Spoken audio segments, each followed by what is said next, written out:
ਮੈਂ ਸ਼ੁਕਰ ਕਰਦੀ ਹਾਂ ਪ੍ਰਭੂ ਦਾ, ਧੰਨਵਾਦ ਕਰਦੀ ਹਾਂ ਅੱਜ ਦੇ ਦਿਨ ਦੇ ਲਈ ਕਿ ਪ੍ਰਭੂ ਨੇ ਮੈਨੂੰ ਮੌਕਾ ਦਿੱਤਾ।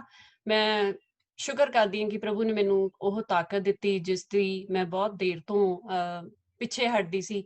ਮੈਨੂੰ ਪ੍ਰਭੂ ਨੇ ਕਦਮ ਅੱਗੇ ਚੱਕਣ ਦੇ ਵਿੱਚ ਮੇਰੀ ਮਦਦ ਕੀਤੀ। ਮੈਂ ਪ੍ਰਭੂ ਦਾ ਸ਼ੁਕਰ ਕਰਦੀ ਹਾਂ। ਤੇ ਅੱਜ ਮੈਂ ਪ੍ਰਭੂ ਦਾ ਜਿਨ੍ਹਾਂ ਦਿਨਾਂ ਦੇ ਵਿੱਚੋਂ ਦੀ ਅਸੀਂ ਲੰਘ ਰਹੇ ਹਾਂ, ਜੋ ਅਸੀਂ ਵਚਨ ਪੜ੍ਹਦੇ ਹਾਂ, ਸਾਰੇ ਭੈਣ ਭਰਾ ਰਲ ਕੇ ਜੋ ਇੱਕ ਦੂਜੇ ਨਾਲ ਅਸੀਂ ਸ਼ੇਅਰ ਕਰਦੇ ਹਾਂ, ਮੈਂ ਇਸ ਸਮੇਂ ਤੋਂ ਜੋ ਬਲੈਸ ਹੁੰਦੀ ਹਾਂ, ਮੈਂ ਉਸ ਦੇ ਲਈ ਪ੍ਰਭੂ ਦਾ ਸ਼ੁਕਰ ਕਰਦੀ ਹਾਂ। ਤੇ ਅੱਜ ਅਸੀਂ ਜੋ ਸਿੱਖਾਂਗੇ, ਅੱਜ ਮੈਂ ਸ਼ੇਅਰ ਕਰਨ ਜਾ ਰਹੀ ਹਾਂ ਮੈਂ ਤੁਹਾਡੇ ਨਾਲ ਕਿ ਦੋ ਤਰ੍ਹਾਂ ਦੇ ਲੋਕਾਂ ਦੇ ਬਾਰੇ ਅਸੀਂ ਅੱਜ ਦੇਖਾਂਗੇ। ਤੇ ਇੱਕ ਤਾਂ ਜਿਹੜੇ ਲੋਕ ਪ੍ਰਭੂ ਦੇ ਉੱਤੇ ਵਿਸ਼ਵਾਸ ਕਰਦੇ ਆ ਤੇ ਪ੍ਰਭੂ ਦੀ ਇੱਛਾ ਦੇ ਮੁਤਾਬਕ ਚੱਲਦੇ ਆ। ਦੂਸਰੇ ਲੋਕ ਜਿਹੜੇ ਪ੍ਰਭੂ ਦੇ ਉੱਤੇ ਵਿਸ਼ਵਾਸ ਨਹੀਂ ਕਰਦੇ ਤੇ ਪ੍ਰਭੂ ਦੀ ਇੱਛਾ ਦੇ ਮੁਤਾਬਕ ਨਹੀਂ ਚੱਲਦੇ। ਤੇ ਜਦੋਂ ਅਸੀਂ ਬਾਈਬਲ ਪੜ੍ਹਦੇ ਹਾਂ, ਬਾਈਬਲ ਦੇ ਵਿੱਚ ਅਸੀਂ ਬਹੁਤ ਤਰ੍ਹਾਂ ਦੇ ਲੋਕ ਦੇਖਦੇ ਆ ਜਿਹੜੇ ਕਿ ਪ੍ਰਭੂ ਦੇ ਉੱਤੇ ਪੂਰਨ ਤੌਰ ਤੇ ਵਿਸ਼ਵਾਸ ਕਰਦੇ ਆ ਤੇ ਪ੍ਰਭੂ ਦੇ ਉੱਤੇ ਪੂਰਨ ਭਰੋਸਾ ਰੱਖਦੇ ਆ। ਤੇ ਜਿਨ੍ਹਾਂ ਦੇ ਵਿੱਚੋਂ ਅਸੀਂ ਦਾਊਦ ਰਾਜਾ ਦੇ ਬਾਰੇ ਦੇਖਦੇ ਆ, ਸੁਣਦੇ ਆ, ਜਿੱਦਾਂ ਸਾਡੀ ਭੈਣ ਨੀਲੂ ਨੇ ਵੀ ਡਿਵੋਸ਼ਨ ਜਦੋਂ ਸ਼ੇਅਰ ਕੀਤੀ ਸੀ ਤੇ ਉਸਨੇ ਕਿੱਦਾਂ ਸਾਡੇ ਨਾਲ ਕਲੀਅਰਲੀ ਉਹਨੇ ਸਾਨੂੰ ਦੱਸਿਆ ਕਿ ਕਿੱਦਾਂ ਦਾਊਦ ਰਾਜਾ ਪ੍ਰਭੂ ਦੇ ਤੋਂ ਹਰੇਕ ਕੰਮ ਪੁੱਛ ਕੇ ਕਰਦਾ ਸੀ ਤੇ ਕਿੱਦਾਂ ਉਹ ਪ੍ਰਭੂ ਦੇ ਦਿਲ ਦਾ ਬੰਦਾ ਸੀ।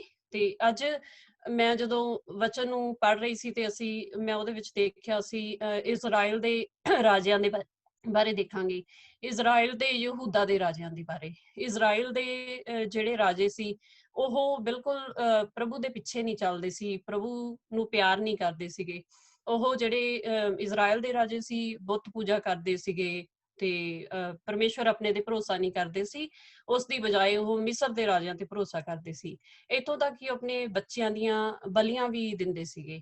ਤੇ ਇਸ ਦੇ ਉਲਟ ਜਿਹੜੇ ਯਹੂਦਾ ਦੇ ਰਾਜੇ ਸੀਗੇ, ਯਹੂਦਾ ਦੇ ਰਾਜੇ ਜਿਹੜੇ ਸੀਗੇ ਉਹ ਪ੍ਰਭੂ ਆਪਣੇ ਪਰਮੇਸ਼ਰ ਤੇ ਭਰੋਸਾ ਕਰਦੇ ਸੀਗੇ ਤੇ ਉਹ ਬੁੱਤ ਪੂਜਾ ਨਹੀਂ ਕਰਦੇ ਸੀਗੇ। ਤੇ ਨਾ ਹੀ ਉਹ ਆਪਣੇ ਬੱਚਿਆਂ ਦੀਆਂ ਬਲੀਆਂ ਦਿੰਦੇ ਸੀ ਤੇ ਇਸ ਦੇ ਉਲਟ ਉਹ ਆਪਣੇ ਪ੍ਰਭੂ ਪਰਮੇਸ਼ਰ ਦੇ ਅੱਗੇ ਬਲੀਆਂ ਦਿੰਦੇ ਸੀ, ਜੋ ਕਿ ਪ੍ਰਭੂ ਉਹਨਾਂ ਤੋਂ ਚਾਹੁੰਦਾ ਸੀ ਕਿ ਪ੍ਰਭੂ ਦੇ ਅੱਗੇ ਜਿਸ ਤਰ੍ਹਾਂ ਦੀਆਂ ਬਲੀਆਂ ਦਿੱਤੀਆਂ ਜਾਣ। ਯਹੂਦਾ ਦੇ ਸਾਰੇ ਰਾਜੇ ਚੰਗੇ ਨਹੀਂ ਸੀਗੇ, ਪਰ ਉਹਨਾਂ ਦੇ ਵਿੱਚੋਂ ਜੇ ਕੁਝ ਰਾਜੇ ਚੰਗੇ ਸੀ ਤੇ ਕੁਝ ਨਹੀਂ ਸੀ।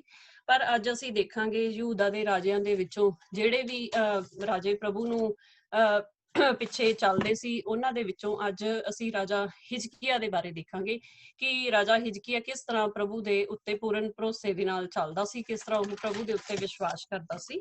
ਤੇ ਅਸੀਂ ਵਚਨ ਦੇ ਵਿੱਚੋਂ ਦੇਖਾਂਗੇ ਸੈਕੰਡ ਰਾਜਾ ਚੈਪਟਰ 18 ਵਰਸ 5 ਦੇ ਵਿੱਚੋਂ। ਤੇ ਪੰਜਾਬੀ ਬਾਈਬਲ ਦੇ ਵਿੱਚ ਉਹਦਾ ਪੇਜ ਹੈਗਾ 580 ਓਲਡ ਟੈਸਟਾਮੈਂਟ ਦੇ ਵਿੱਚ। ਪ੍ਰਭੂ ਦੇ ਵਚਨ ਦੇ ਵਿੱਚੋਂ ਅਸੀਂ ਦੇਖਦੇ ਹਾਂ ਰਾਜਾ ਹਿਜਕੀਆ ਪ੍ਰਭੂ ਇਜ਼ਰਾਈਲ ਦੇ ਪਰਮੇਸ਼ਰ ਉੱਤੇ ਵਿਸ਼ਵਾਸ ਕਰਦਾ ਸੀ, ਇੱਥੋਂ ਤੱਕ ਕਿ ਉਸ ਦੇ ਪਹਿਲਾਂ ਜਾਂ ਪਿੱਛੋਂ ਯਹੂਦਾ ਦਾ ਉਸ ਵਰਗਾ ਰਾਜਾ ਨਹੀਂ ਹੋਇਆ ਸੀ। ਪ੍ਰਭੂ ਦੇ ਵਚਨ ਦੇ ਵਿੱਚ ਅਸੀਂ ਕਲੀਅਰਲੀ ਦੇਖਿਆ ਕਿ ਕਿੱਦਾਂ ਰਾਜਾ ਜਿਹੜਾ ਹਿਜਕੀਆ ਸੀ ਪ੍ਰਭੂ ਦੇ ਉੱਤੇ ਪੂਰਨ ਭਰੋਸਾ ਕਰਦਾ ਸੀ ਤੇ ਉਸ ਤੇ ਪਹਿਲਾਂ ਜਾਂ ਬਾਅਦ ਉਸ ਵਰਗਾ ਕੋਈ ਰਾਜਾ ਨਹੀਂ ਹੋਇਆ ਸੀ। ਤੇ ਉਸ ਤੇ ਜਿਹੜਾ ਉਸਦਾ ਪੂਰਨ ਵਿਸ਼ਵਾਸ ਸੀ, ਬਿਲਕੁਲ ਸਟਰੋਂਗ ਪ੍ਰਭੂ ਦੇ ਉੱਤੇ ਵਿਸ਼ਵਾਸ ਕਰਦਾ ਸੀ। ਤੇ ਪ੍ਰਭੂ ਦੇ ਵਚਨ ਦੇ ਵਿੱਚੋਂ ਜਿਹੜਾ ਖਾਸ ਹਿੱਸਾ ਮੈਂ ਤੁਹਾਡੇ ਨਾਲ ਸ਼ੇਅਰ ਕਰੂੰਗੀ ਉਹ ਹੈਗਾ ਸੈਕੰਡ ਇਤਿਹਾਸ ਦਾ ਚੈਪਟਰ 31 ਵਰਸ 20 ਤੇ 21, ਪੇਜ 694 ਪੰਜਾਬੀ ਦੀ ਬਾਈਬਲ ਦੇ ਵਿੱਚ। ਸੈਕੰਡ ਇਤਿਹਾਸ ਚੈਪਟਰ 31 ਵਰਸ 20 ਤੇ 21। ਸੋ ਰਾਜਾ ਹਿਜਕੀਆ ਨੇ ਸਾਰੇ ਯਹੂਦਾ ਵਿੱਚ ਉਹ ਹੀ ਕੀਤਾ ਜੋ ਭਲਾ ਸੀ ਅਤੇ ਜਿਸ ਤੋਂ ਪ੍ਰਭੂ ਉਸ ਦਾ ਪਰਮੇਸ਼ਵਰ ਖੁਸ਼ ਸੀ। ਉਸ ਦਾ ਹਰ ਸੇਵਾ ਦਾ ਕੰਮ ਸਫਲ ਹੋਇਆ ਜੋ ਉਸਨੇ ਮੰਦਰ ਜਾਂ ਵਿਵਸਥਾ ਸੰਬੰਧੀ ਕੀਤਾ, ਕਿਉਂਕਿ ਉਹ ਪੂਰੀ ਇਮਾਨਦਾਰੀ ਅਤੇ ਪਰਮੇਸ਼ਰ ਉੱਤੇ ਵਿਸ਼ਵਾਸ ਰੱਖ ਕੇ ਕਰਦਾ ਸੀ। ਰਾਜਾ ਹਿਜਕੀਆ ਨੇ ਜੋ ਅਸੀਂ ਵਚਨ ਦੇ ਵਿੱਚੋਂ ਪੜ੍ਹਿਆ ਕਿ ਰਾਜਾ ਹਿਜਕੀਆ ਨੇ ਸਭ ਕੁਝ ਉਹ ਕੀਤਾ ਜੋ ਪ੍ਰਭੂ ਦੀਆਂ ਨਜ਼ਰਾਂ ਦੇ ਵਿੱਚ ਭਲਾ ਸੀ। ਰਾਜਾ ਹਿਜਕੀਆ ਨੇ ਬਹੁਤ ਚੰਗੇ ਕੰਮ ਕੀਤੇ। ਉਸਨੇ ਜਦੋਂ ਰਾਜਾ ਬਣਿਆ ਉਸਨੇ ਲੋਕਾਂ ਨੂੰ ਪ੍ਰਭੂ ਦੇ ਵੱਲ ਮੁੜਨ ਦੇ ਲਈ ਐਨਕਰੇਜ ਕੀਤਾ। ਉਸਨੇ ਲੋਕਾਂ ਨੂੰ ਕਿਹਾ ਕਿ ਆਪਣੇ ਪ੍ਰਭੂ ਪਰਮੇਸ਼ਵਰ ਵੱਲ ਮੁੜੋ, ਨਾ ਕਿ ਜੋ ਉਹਨਾਂ ਦੇ ਪੁਰਖਿਆਂ ਨੇ ਕੰਮ ਕੀਤੇ ਉਹਨਾਂ ਵਰਗੇ ਕੰਮ ਕਰਨ। ਤੇ ਉਸਨੇ ਸਭ ਨੂੰ ਕਿਹਾ ਜੋ ਕਿ ਪ੍ਰਭੂ ਦੇ ਪਿੱਛੇ ਚੱਲਣ, ਪਰ ਉਹ ਖੁਦ ਵੀ ਪ੍ਰਭੂ ਦੇ ਪਿੱਛੇ ਚੱਲਣ ਦਾ ਉਸਨੇ ਨੇਮ ਬੰਨਿਆ। ਉਸਨੇ ਪ੍ਰਭੂ ਨਾਲ ਪ੍ਰੋਮਿਸ ਕੀਤਾ ਕਿ ਉਹ ਪ੍ਰਭੂ ਦੇ ਪਿੱਛੇ ਪੂਰਨ ਤੌਰ ਤੇ ਚੱਲੂਗਾ। ਉਸਨੇ ਪੁਰੋਹਿਤਾਂ ਤੇ ਲੇਵੀਆਂ ਨੂੰ ਜੋ ਆਪਣੇ ਕੰਮਾਂ ਤੋਂ ਪਿੱਛੇ ਹਟ ਗਏ ਸੀ, ਉਹਨੇ ਉਹਨਾਂ ਨੂੰ ਵੀ ਇਨਕਰੇਜ ਕੀਤਾ ਕਿ ਉਹਨਾਂ ਦੀ ਰਿਸਪੌਂਸਿਬਿਲਿਟੀ ਕੀ, ਜੋ ਉਹਨਾਂ ਨੂੰ ਪ੍ਰਭੂ ਨੇ ਕੰਮ ਦਿੱਤਾ, ਉਹਨਾਂ ਨੂੰ ਥਾਪਿਆ ਜੋ ਕੰਮ ਉਹ ਕਰਨ। ਉਹਨਾਂ ਨੇ ਉਹਨਾਂ ਨੂੰ ਇਨਕਰੇਜ ਕੀਤਾ ਕਿ ਆਪਣੇ ਆਪ ਨੂੰ ਪਵਿੱਤਰ ਕਰੋ ਤੇ ਪ੍ਰਭੂ ਦੇ ਕੰਮਾਂ ਦੇ ਲਈ ਅੱਗੇ ਵਧੋ। ਤੇ ਫਿਰ ਅਸੀਂ ਦੇਖਦੇ ਹਾਂ ਕਿ ਉਸਨੇ ਜੋ ਮੰਦਰ ਉਸਦੇ ਪਿਤਾ ਨੇ ਬੰਦ ਕਰਵਾ ਦਿੱਤਾ ਸੀ, ਉਸਨੇ ਪ੍ਰਭੂ ਦੇ ਮੰਦਰ ਨੂੰ ਖੁਲਵਾਇਆ, ਉਸਨੂੰ ਸਾਫ਼ ਕਰਵਾਇਆ, ਆਰਾਧਨਾ ਦੇ ਲਈ ਤਿਆਰ ਕਰਵਾਇਆ ਕਿ ਲੋਕੀ ਉਸ ਮੰਦਰ ਦੇ ਵਿੱਚ ਆ ਕੇ ਫਿਰ ਆਪਣੇ ਪ੍ਰਭੂ ਪਰਮੇਸ਼ਰ ਦੀ ਆਰਾਧਨਾ ਕਰਨ। ਤੇ ਇੱਕ ਜਿਹੜੀ ਉਹਦੀ ਅਸੀਂ ਖਾਸੀਅਤ ਦੇਖਦੇ ਹਾਂ ਕਿ ਜਿਹੜਾ ਉਹ ਪ੍ਰਭੂ ਦੇ ਉੱਤੇ ਪੂਰਨ ਵਿਸ਼ਵਾਸ ਕਰਦਾ ਸੀ, ਉਸਦਾ ਪ੍ਰਭੂ ਦੇ ਉੱਤੇ ਪੂਰਨ ਭਰੋਸਾ ਸੀ। ਤੇ ਉਸਨੇ ਉਸ ਭਰੋਸੇ ਦੇ ਨਾਲ ਹੀ ਜੋ ਕਦਮ ਉਸਨੇ ਅੱਗੇ ਚੱਕੇ, ਉਸਨੇ ਰਾਜਾ ਹਿਜਕੀਆ ਨੇ ਉਹ ਕੰਮ ਕੀਤੇ ਜੋ ਦੂਜੇ ਰਾਜਿਆਂ ਨੇ ਨਹੀਂ ਕੀਤੇ ਗਏ। ਰਾਜਾ ਹਿਜਕੀਆ ਨੇ ਪ੍ਰਭੂ ਦੇ ਉੱਤੇ ਪੂਰਾ ਭਰੋਸਾ ਰੱਖਿਆ ਤੇ ਜਦੋਂ ਅਸੂਰ ਦੇ ਰਾਜਾ ਨੇ ਵੀ ਉਸਨੂੰ ਧਮਕੀਆਂ ਦਿੱਤੀਆਂ, ਲਲਕਾਰਿਆ, ਤੇ ਰਾਜਾ ਹਿਜਕੀਆ ਡਰਿਆ ਨਹੀਂ ਉਸ ਦੀਆਂ ਧਮਕੀਆਂ ਨੂੰ ਦੇਖ ਕੇ। ਉਸਦੇ ਨਾਲ ਨਾਲ ਉਸਨੇ ਆਪਣੇ ਪ੍ਰਭੂ ਦੇ ਅੱਗੇ ਜੋ ਸਾਰੀ ਗੱਲਬਾਤ, ਜੋ ਧਮਕੀਆਂ ਅਸੂਰ ਦੇ ਰਾਜਾ ਨੇ ਉਸਨੂੰ ਦਿੱਤੀਆਂ ਸੀ, ਉਸਨੇ ਉਹ ਸਾਰੀਆਂ ਆਪਣੇ ਪ੍ਰਭੂ ਦੇ ਚਰਨਾਂ ਦੇ ਵਿੱਚ ਰੱਖ ਦਿੱਤੀਆਂ। ਨਾ ਕਿ ਉਹ ਪੈਨਿਕ ਹੋਇਆ, ਨਾ ਹੀ ਉਸਨੇ ਰਾਜਾ ਅਸੂਰ ਦੇ ਰਾਜਾ ਨੂੰ ਕੋਈ ਮੰਦਾ ਚੰਗਾ ਸ਼ਬਦ ਬੋਲਿਆ। ਤੇ ਉਸਨੇ ਸਭ ਕੁਛ, ਜੋ ਵੀ ਧਮਕੀਆਂ ਸੀ, ਜੋ ਵੀ ਗੱਲਾਂ ਸੀ, ਉਸਨੇ ਸਾਰੀ ਆਪਣੇ ਪ੍ਰਭੂ ਦੇ ਚਰਨਾਂ ਦੇ ਵਿੱਚ ਰੱਖ ਦਿੱਤੀਆਂ। ਤੇ ਨਾਲ ਹੀ ਉਸਨੇ ਆਪਣੀ ਸੈਨਾ ਤੇ ਸਾਰੇ ਸੈਨਾਪਤੀਆਂ ਨੂੰ ਵੀ ਪ੍ਰਭੂ ਦੀ ਤਾਕਤ ਦੇ ਬਾਰੇ ਦੱਸਿਆ। ਤੇ ਅਸੀਂ ਇੱਕ ਹੋਰ ਪ੍ਰਭੂ ਦਾ ਹਿੱਸਾ ਪੜਾਂਗੇ, ਉਸ ਦੇ ਵਿੱਚ ਅਸੀਂ ਦੇਖਾਂਗੇ ਕਿ ਕਿਸ ਤਰ੍ਹਾਂ ਉਸਨੇ ਆਪਣੇ ਸੈਨਾਪਤੀਆਂ ਨੂੰ ਤੇ ਸੈਨਾ ਨੂੰ ਐਨਕਰੇਜ ਕੀਤਾ। ਸੈਕਿੰਡ ਇਤਿਹਾਸ ਚੈਪਟਰ 32 ਵਰਸ 7 ਤੇ 8, ਪੰਜਾਬੀ ਬਾਈਬਲ ਦਾ ਪੇਜ 694, ਓਲਡ ਟੈਸਟਮੈਂਟ। ਤੁਸੀਂ ਤਕੜੇ ਹੋਵੋ ਅਤੇ ਦਲੇਰ ਬਣੋ ਅਤੇ ਅਸੂਰੀ ਰਾਜਾ ਤੇ ਉਸ ਦੀ ਵੱਡੀ ਸੈਨਾ ਤੋਂ ਨਾ ਡਰੋ, ਕਿਉਂਕਿ ਸਾਡੇ ਨਾਲ ਉਹਨਾਂ ਨਾਲੋਂ ਵੀ ਇੱਕ ਵੱਡੀ ਸ਼ਕਤੀ ਹੈ। ਉਸ ਕੋਲ ਮਨੁੱਖੀ ਸ਼ਕਤੀ ਹੈ, ਪਰ ਸਾਡੇ ਕੋਲ ਪ੍ਰਭੂ ਸਾਡਾ ਪਰਮੇਸ਼ਵਰ ਹੈ ਜੋ ਸਾਡੇ ਵੱਲੋਂ ਲੜੇਗਾ। ਲੋਕਾਂ ਨੂੰ ਰਾਜਾ ਦੇ ਇਹ ਸ਼ਬਦ ਸੁਣ ਕੇ ਉਤਸ਼ਾਹ ਮਿਲਿਆ। ਜਿੱਦਾਂ ਕਿ ਹੁਣ ਅਸੀਂ ਇਹਨਾਂ ਵਰਸਾਂ ਦੇ ਵਿੱਚ ਦੇਖਦੇ ਹਾਂ ਕਿ ਕਿੰਨੀ ਰਾਜਾ ਹਿਜਕੀਆ ਨੇ ਪ੍ਰਭੂ ਦੀ ਤਾਕਤ ਨੂੰ ਏਦਾਂ ਮਹਿਸੂਸ ਕੀਤਾ ਕਿ ਜਿਸ ਤਰ੍ਹਾਂ ਉਸਦੇ ਨਾਲ ਕਿ ਬਹੁਤ ਵੱਡੀ ਸੈਨਾ ਉਸਦੇ ਨਾਲ ਆ। ਅਸੂਰ ਦੇ ਰਾਜਾ ਕੋਲੇ ਕੁਛ ਨਹੀਂ ਹੈਗਾ, ਉਹਦੇ ਕੋਲੇ ਇੰਨੀ ਜ਼ਿਆਦਾ ਵੱਡੀ ਸੈਨਾ ਉਸਦੇ ਨਾਲ ਆ। ਉਸਨੇ ਜਦੋਂ ਇਹ ਸਾਰਾ ਕੁਛ ਆਪਣੇ ਸੈਨਾ ਤੇ ਸੈਨਾਪਤੀਆਂ ਨੂੰ ਦੱਸਿਆ, ਉਹਨਾਂ ਨੂੰ ਕੋਈ ਉਹਨੇ ਦੂਜੇ ਚੀਜ਼ਾਂ ਦਾ ਨਹੀਂ ਹੌਸਲਾ ਦਿੱਤਾ, ਕੋਈ ਮਨੁੱਖੀ ਲੋਕਾਂ ਦਾ ਜਾਂ ਹਥਿਆਰਾਂ ਦਾ। ਉਹਨੇ ਮਨੁੱਖੀ ਤਾਕਤਾਂ ਤੇ ਵਿਸ਼ਵਾਸ ਛੱਡ ਕੇ ਪ੍ਰਭੂ ਦੀ ਜਿਹੜੀ ਤਾਕਤ ਸੀ ਉਸਨੂੰ ਆਪਣੇ ਲੋਕਾਂ ਨੂੰ ਐਕਸਪਲੇਨ ਕੀਤਾ। ਤੇ ਰਾਜਾ ਦੇ ਜੋ ਇੰਨਾ ਹੌਸਲਾ ਬੁਲੰਦ ਸੀ ਪ੍ਰਭੂ ਦੇ ਵਿਸ਼ਵਾਸ ਦੇ ਨਾਲ, ਉਸ ਦੇ ਨਾਲ ਲੋਕਾਂ ਨੂੰ ਵੀ ਐਨਕਰੇਜਮੈਂਟ ਮਿਲੀ, ਜਿਸ ਦੇ ਨਾਲ ਉਹਦੀ ਸੈਨਾ ਤਕੜੀ ਹੋ ਗਈ। ਉਸਨੇ ਆਪਣੇ ਵਿਸ਼ਵਾਸ ਦੇ ਨਾਲ ਨਾਲ ਉਸਨੇ ਜਿਵੇਂ ਐਕਟ ਵੀ ਕਰਕੇ ਦਿਖਾਇਆ ਕਿ ਉਹ ਇਕੱਲਾ ਵਿਸ਼ਵਾਸ ਗੱਲਾਂ ਦੇ ਨਾਲ ਹੀ ਨਹੀਂ ਕਰਦਾ ਸੀ, ਉਹਨੇ ਸਾਰਾ ਕੁਝ ਵਿਸ਼ਵਾਸ ਦੇ ਨਾਲ ਨਾਲ ਉਹਨੇ ਇਹ ਵੀ ਦਿਖਾਇਆ ਕਿ ਜੇ ਉਹ ਪ੍ਰਭੂ ਤੇ ਭਰੋਸਾ ਕਰੂਗਾ, ਉਸਦਾ ਪ੍ਰਭੂ ਉਸਦੇ ਨਾਲ ਆ, ਉਸਨੂੰ ਜਿੱਤ ਮਿਲੂਗੀ। ਤੇ ਉਸਨੇ ਸਾਰਾ ਕੰਮ ਇਹ ਨਾਲ ਨਾਲ ਜੋੜ ਕੇ ਲੈ ਕੇ ਚੱਲਿਆ, ਵਿਸ਼ਵਾਸ ਵੀ ਕੀਤਾ ਤੇ ਉਸਨੇ ਅਮਲ ਵੀ ਕੀਤੇ। ਤੇ ਜਦੋਂ ਅਸੀਂ ਇਹ ਦੋਨੇ ਚੀਜ਼ਾਂ ਕਰਦੇ ਹਾਂ ਤਾਂ ਸਾਡਾ ਪ੍ਰਭੂ ਬਹੁਤ ਖੁਸ਼ ਹੁੰਦਾ ਕਿ ਜਦੋਂ ਅਸੀਂ ਵਿਸ਼ਵਾਸ ਵੀ ਕਰਦੇ ਹਾਂ, ਵਿਸ਼ਵਾਸ ਦੇ ਨਾਲ ਜਦੋਂ ਅਸੀਂ ਅਮਲ ਵੀ ਕਰਕੇ ਦਿਖਾਉਂਦੇ ਹਾਂ। ਤੇ ਅਸੀਂ ਪ੍ਰਭੂ ਦੇ ਵਚਨ ਦੇ ਵਿੱਚੋਂ ਜਦੋਂ ਅਸੀਂ ਦੇਖਦੇ ਹਾਂ ਤੇ ਅਸੀਂ ਬਹੁਤ ਵੱਡੀ ਹੋਰ ਵੀ ਐਗਜ਼ਾਮਪਲ ਦੇਖਦੇ ਹਾਂ।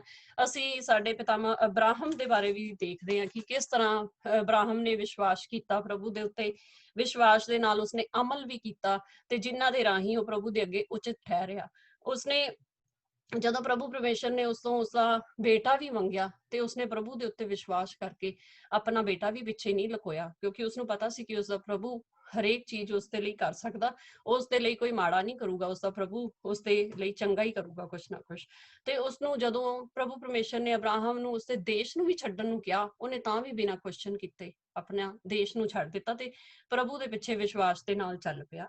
ਤੇ ਜਦੋਂ ਅਸੀਂ ਇਹਨਾਂ ਸਭ ਚੀਜ਼ਾਂ ਨੂੰ ਸਾਰੇ ਆਪਣੇ ਦਾਸਾਂ ਨੂੰ ਦੇਖਦੇ ਹਾਂ ਕਿ ਜਿਨ੍ਹਾਂ ਨੇ ਪ੍ਰਭੂ ਦੇ ਉੱਤੇ ਵਿਸ਼ਵਾਸ ਕੀਤਾ ਤੇ ਅਮਲ ਕੀਤਾ, ਤੇ ਸਾਡੇ ਦਿਲਾਂ ਨੂੰ ਵੀ ਹੌਸਲਾ ਮਿਲਦਾ। ਸੋ ਜਦੋਂ ਮੈਂ ਰਾਜਾ ਹਿਜਕੀਆ ਦੇ ਬਾਰੇ ਪੜ੍ਹਦੀ ਸੀ ਤਾਂ ਮੇਰੇ ਦਿਲ ਨੂੰ ਵੀ ਬਹੁਤ ਤਾਕਤ ਮਿਲੀ ਕਿ ਅਸੀਂ ਵਿਸ਼ਵਾਸ ਦੇ ਨਾਲ ਵੀ ਅਸੀਂ ਵੀ ਅਮਲ ਕਰਦੇ ਹਾਂ। ਜਦੋਂ ਰਾਜਾ ਹਿਜਕੀਆ ਨੇ ਪੂਰਾ ਵਿਸ਼ਵਾਸ ਕੀਤਾ, ਅਸੂਰ ਦੇ ਰਾਜਾ ਦਾ ਸਾਰਾ ਫਿਕਰ ਛੱਡ ਕੇ ਉਸਨੇ ਸਭ ਕੁਛ ਪ੍ਰਾਰਥਨਾ ਦੇ ਵਿੱਚ ਪ੍ਰਭੂ ਨੂੰ ਦੇ ਦਿੱਤਾ ਤੇ ਪ੍ਰਭੂ ਨੇ ਵੀ ਉਸਨੂੰ ਉਸਦਾ ਉੱਤਰ ਦਿੱਤਾ। ਪ੍ਰਭੂ ਨੇ ਜੋ ਉਸਨੂੰ ਉੱਤਰ ਦਿੱਤਾ ਉਹ ਸਾਡੇ ਲਈ ਹੋਰ ਵੀ ਬਲੈਸਿੰਗ ਦਾ ਕਾਰਨ ਹੈਗਾ। ਅਸੀਂ ਪ੍ਰਭੂ ਦੇ ਵਿੱਚੋਂ ਦੇਖਾਂਗੇ ਸੈਕਿੰਡ ਇਤਿਹਾਸ ਚੈਪਟਰ 32 ਵਰਸ 20 ਤੇ 21, ਪੇਜ 695। ਤਦ ਰਾਜਾ ਹਿਜਕੀਆ ਅਤੇ ਆਮੋਸ ਦੇ ਪੁੱਤਰ ਯਸਾਇਆ ਨਬੀ ਨੇ ਪਰਮੇਸ਼ਵਰ ਅੱਗੇ ਪ੍ਰਾਰਥਨਾ ਕੀਤੀ ਅਤੇ ਉਸ ਨੂੰ ਮਦਦ ਲਈ ਪੁਕਾਰਿਆ। ਉਸ ਨੇ ਇੱਕ ਸਵਰਗਦੂਤ ਘੱਲ ਕੇ ਅਸੂਰੀ ਸੈਨਾ ਦੇ ਆਦਮੀਆਂ ਨੂੰ ਕਤਲ ਕਰ ਦਿੱਤਾ ਅਤੇ ਅਸੂਰੀ ਰਾਜਾ ਸ਼ਰਮਿੰਦਾ ਹੋ ਕੇ ਅਸੂਰ ਨੂੰ ਵਾਪਸ ਚਲਾ ਗਿਆ। ਜਦੋਂ ਇਹ ਵਰਸਾਂ ਪੜ੍ਹਦੇ ਆ ਤਾਂ ਕਿੱਦਾਂ ਮਨ ਨੂੰ ਤਸੱਲੀ ਮਿਲਦੀ ਹੈ ਕਿ ਕਿੱਦਾਂ ਪ੍ਰਭੂ ਦੇ ਅੱਗੇ ਜਦੋਂ ਉਸਨੇ ਪ੍ਰਾਰਥਨਾ ਕੀਤੀ, ਪ੍ਰਭੂ ਨੇ ਉਸਦੀ ਪ੍ਰਾਰਥਨਾ ਦਾ ਉੱਤਰ ਦਿੱਤਾ। ਤਾਂ ਪ੍ਰਭੂ ਨੇ ਉਸਨੂੰ ਆਪਣੀ ਤਾਕਤ ਦਿਖਾਈ ਕਿ ਜਦੋਂ ਉਸਨੇ ਬੇਫਿਕਰ ਹੋ ਕੇ ਪ੍ਰਭੂ ਦੇ ਚਰਨਾਂ ਵਿੱਚ ਰੱਖਿਆ ਤਾਂ ਪ੍ਰਭੂ ਨੇ ਇੱਕ ਸਵਰਗਦੂਤ ਦੇ ਰਾਹੀਂ ਉਸਨੂੰ ਜਿੱਤ ਦੇ ਦਿੱਤੀ। ਤੇ ਜਦੋਂ ਕਿ ਉਸ ਅਸੂਰ ਦੇ ਰਾਜਾ ਦੀ ਸੈਨਾ ਇੰਨੀ ਵੱਡੀ ਸੀ ਤੇ ਪ੍ਰਭੂ ਨੇ ਆਪਣੇ ਇੱਕ ਸਵਰਗਦੂਤ ਦੇ ਰਾਹੀਂ ਉਹ ਰਾਜਾ ਹਿਜਕੀਆ ਨੂੰ ਦਿਖਾਇਆ ਕਿ ਉਸਨੇ ਜਦੋਂ ਵਿਸ਼ਵਾਸ ਕੀਤਾ ਤੇ ਉਸਨੇ ਜਦੋਂ ਆਪਣੇ ਅਮਲ ਦਿਖਾਏ ਤੇ ਪ੍ਰਭੂ ਨੂੰ ਖੁਸ਼ ਕੀਤਾ ਤੇ ਪ੍ਰਭੂ ਨੇ ਵੀ ਉਸਨੂੰ ਜਿੱਤ ਦਿੱਤੀ, ਉਸਨੂੰ ਸ਼ਰਮਿੰਦੇ ਨਹੀਂ ਹੋਣ ਦਿੱਤਾ। ਸ਼ਰਮਿੰਦਾ ਉਹ ਹੋਏ ਜਿਹੜੇ ਪ੍ਰਭੂ ਦੇ ਵਿਰੁੱਧ ਬੋਲਦੇ ਸੀ, ਜਿਹੜੇ ਪ੍ਰਭੂ ਨੂੰ ਕੁਵਚਨ ਬੋਲਦਾ ਸੀ ਰਾਜਾ ਅਸੂਰ ਦਾ ਰਾਜਾ। ਤੇ ਪ੍ਰਭੂ ਸਾਨੂੰ ਕਦੇ ਵੀ ਸ਼ਰਮਿੰਦਿਆਂ ਨਹੀਂ ਹੋਣ ਦਿੰਦਾ ਜਦੋਂ ਅਸੀਂ ਉਸਦੇ ਅੱਗੇ ਆਪਣੀਆਂ ਸਾਰੀਆਂ ਮਨ ਦੀਆਂ ਦੁਆਵਾਂ ਨੂੰ ਰੱਖਦੇ ਹਾਂ, ਵਿਸ਼ਵਾਸ ਕਰਦੇ ਹਾਂ। ਤੇ ਆਓ ਅੱਜ ਅਸੀਂ ਦੇਖੀਏ ਕਿ ਰਾਜਾ ਹਿਜਕੀਆ ਦੀ ਤਰ੍ਹਾਂ ਪ੍ਰਭੂ ਤੇ ਅਸੀਂ ਵੀ ਪੂਰਨ ਵਿਸ਼ਵਾਸ ਕਰਦੇ ਹਾਂ ਕਿ ਅਸੀਂ ਵੀ ਆਪਣੇ ਪ੍ਰਭੂ ਦੀ ਤਾਕਤ ਨੂੰ ਜਾਣਦੇ ਹਾਂ ਕਿ ਸਾਡਾ ਪ੍ਰਭੂ ਕੀ ਕੁਛ ਕਰਨ ਦੇ ਯੋਗ ਆ। ਤੇ ਜੇ ਅਸੀਂ ਇਹ ਸਭ ਕੁਛ ਕਰਦੇ ਹਾਂ ਤਾਂ ਸਾਡੇ ਵਿਸ਼ਵਾਸ ਤੇ ਅਮਲ ਰਲ ਕੇ ਬਹੁਤ ਕੰਮ ਕਰ ਸਕਦੇ ਆ। ਆਓ ਅੱਜ ਅਸੀਂ ਆਪਣੇ ਜੋ ਵੀ ਹਾਲਾਤ, ਜਿਨ੍ਹਾਂ ਹਾਲਾਤਾਂ ਦੇ ਵਿੱਚੋਂ ਲੰਘ ਰਹੇ ਹਾਂ, ਜਿੱਦਾਂ ਕਿ ਬਾਹਰ ਲੋਕਾਂ ਨੂੰ ਅੱਜ ਜੋ ਵਾਇਰਸ ਫੈਲਿਆ ਹੋਇਆ ਉਸਦੇ ਕਾਰਨ ਲੋਕ ਪਰੇਸ਼ਾਨ ਆ, ਜਿਨ੍ਹਾਂ ਲੋਕਾਂ ਦੀਆਂ ਜੌਬਾਂ ਚਲੀਆਂ ਗਈਆਂ ਉਹ ਪਰੇਸ਼ਾਨ ਆ, ਜਾਂ ਅਸੀਂ ਅੱਜ ਕੱਲ ਆਪਣੇ ਬੱਚਿਆਂ ਦਾ ਫਿਕਰ ਕਰਦੇ ਹਾਂ ਕਿ ਸਾਡੇ ਬੱਚੇ ਕੀ ਕਰਨਗੇ, ਉਹਨਾਂ ਦਾ ਫਿਊਚਰ ਕੀ ਹੋਊਗਾ। ਨਿੱਕੀ ਨਿੱਕੀ ਚੀਜ਼ ਜੋ ਵੀ ਅਸੀਂ ਅੱਜ ਜਿਨ੍ਹਾਂ ਦੇ ਥਰੂ ਲੰਘ ਰਹੇ ਹਾਂ, ਤੁਹਾਡਾ ਹਰੇਕ ਦੀ ਪ੍ਰੋਬਲਮ ਡਿਫਰੈਂਟ ਆ। ਲਾਈਕ ਮੈਂ ਆਪਣੇ ਬਾਰੇ ਜਾਣਦੀ ਹਾਂ, ਤੁਹਾਡੇ ਦਿਲਾਂ ਦੇ ਜੋ ਕੰਸਰਨ ਆ ਪ੍ਰਭੂ ਜਾਣਦਾ। ਪ੍ਰਭੂ ਪਰਮੇਸ਼ਰ ਹਰੇਕ ਚੀਜ਼ ਨੂੰ ਕਰਨ ਦੇ ਯੋਗ ਆ। ਅੱਜ ਅਸੀਂ ਆਪਣੀ ਸਾਰੀਆਂ ਚੀਜ਼ਾਂ ਨੂੰ, ਆਪਣੇ ਸਾਰੇ ਫਿਕਰ ਬੋਝਾਂ ਨੂੰ ਵਿਸ਼ਵਾਸ ਤੇ ਨਾਲ ਪ੍ਰਭੂ ਦੇ ਚਰਨਾਂ ਦੇ ਵਿੱਚ ਰੱਖ ਦਿੰਦੇ ਆ। ਤੇ ਜਿਸ ਤਰ੍ਹਾਂ ਕਿ ਰਾਜਾ ਹਿਜਕੀਆ ਨੇ ਰੱਖਿਆ ਤੇ ਉਸਨੇ ਅਮਲ ਵੀ ਕੀਤਾ, ਵਿਸ਼ਵਾਸ ਵੀ ਕੀਤਾ ਤੇ ਪ੍ਰਭੂ ਨੇ ਉਸਨੂੰ ਬਲੈਸ ਕੀਤਾ। ਅਸੀਂ ਵਿਸ਼ਵਾਸ ਤੇ ਅਮਲ ਇਕੱਠੇ ਕਰਕੇ ਪ੍ਰਭੂ ਦੇ ਚਰਨਾਂ ਦੇ ਵਿੱਚ ਰੱਖ ਕੇ ਪ੍ਰਭੂ ਤੋਂ ਬਲੈਸਿੰਗ ਲੈ ਲੈਂਦੇ ਆ। God bless you all. Thank you.